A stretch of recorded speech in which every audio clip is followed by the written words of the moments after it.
Assalamualaikum warahmatullahi wabarakatuh. Halo semuanya.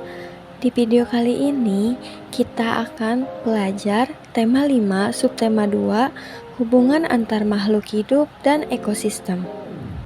Ekosistem itu apa ya? Jadi, ekosistem merupakan suatu sistem ekologi yang terbentuk akibat hubungan timbal balik yang tak terpisahkan antara makhluk hidup dan lingkungannya. Ekosistem ini memiliki beragam jenis, seperti ekosistem darat, contohnya ekosistem hutan, ekosistem savana, dan ekosistem gunung. Sedangkan ekosistem air contohnya adalah ekosistem danau, ekosistem sungai, dan ekosistem laut. Setiap ekosistem ini dibedakan berdasarkan unsur biotik dan abiotik yang menyusunnya. Unsur biotik dan abiotik itu apa ya? Jadi, unsur biotik merupakan makhluk hidup yang menempati ekosistem. Sedangkan unsur abiotik ialah benda tidak hidup yang terdapat di suatu ekosistem, seperti batu, air, dan udara. Selanjutnya adalah rantai makanan.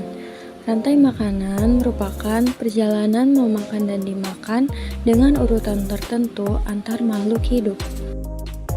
Jenis peran dalam rantai makanan apa saja ya? Jadi yang pertama itu ada produsen.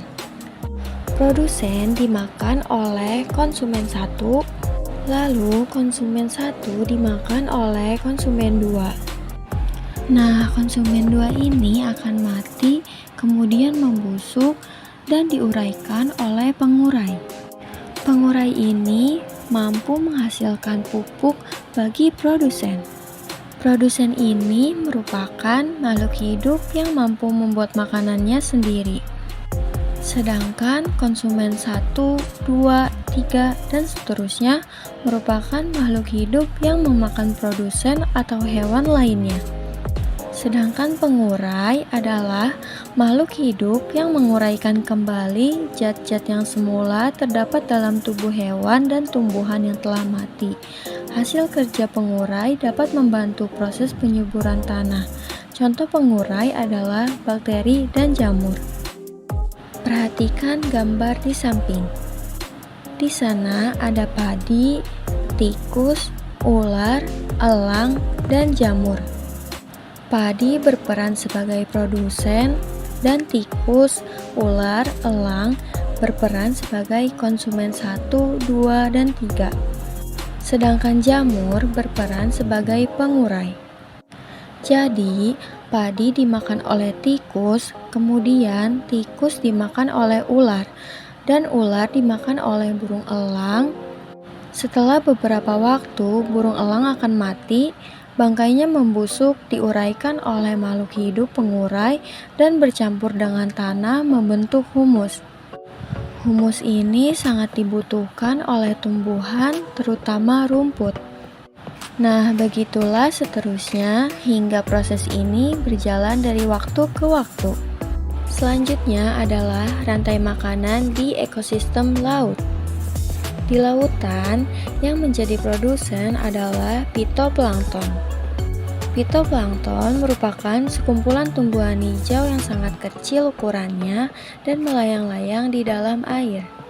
Sedangkan konsumen satu adalah zooplankton. Zooplankton ini merupakan hewan pemakan fitoplankton. Kemudian konsumen 2 adalah ikan-ikan kecil dan konsumen 3 adalah ikan-ikan sedang. Sedangkan untuk konsumen 4 adalah ikan-ikan besar.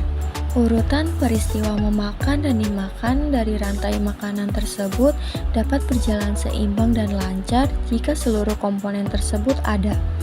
Jika salah satu komponen tidak ada, akan terjadi ketimpangan dalam urutan memakan dan dimakan tersebut.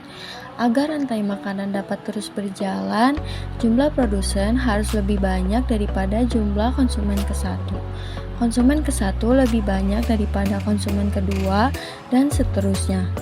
Selanjutnya akan dijelaskan keterangan tentang rantai makanan di samping. Yang pertama, tumbuhan memproduksi makanannya sendiri melalui proses fotosintesis. Jenis makanan yang diproduksi oleh tumbuhan berupa gula. Oleh tumbuhan, makanan dapat disimpan dalam bentuk biji, batang, buah, dan akar. Yang kedua, konsumen tingkat 1 merupakan hewan herbivor atau pemakan tumbuhan.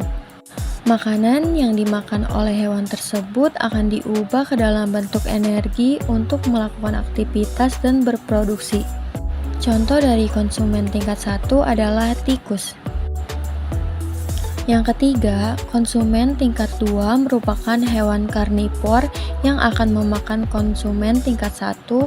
Jadi, konsumen tingkat 1 merupakan sumber energi bagi konsumen tingkat 2 agar dapat bertahan hidup. Contoh hewan konsumen tingkat 2 adalah ular. Yang keempat, konsumen tingkat 3 memakan konsumen tingkat 2. Contoh hewan konsumen tingkat 3 adalah burung elang. Yang kelima, pada saat konsumen tingkat 3 mati, tubuhnya akan membusuk. Pada proses pembusukan, tubuhnya akan diurai oleh mikroorganisme seperti bakteri dan jamur. Hasil penguraian ini kemudian akan diubah oleh mikroorganisme dalam tanah untuk menjadi sumber makanan bagi tumbuhan, seperti rumput. Nah, itu tadi penjelasan mengenai ekosistem dan rantai makanan. Terima kasih atas perhatiannya. Wassalamualaikum warahmatullahi wabarakatuh.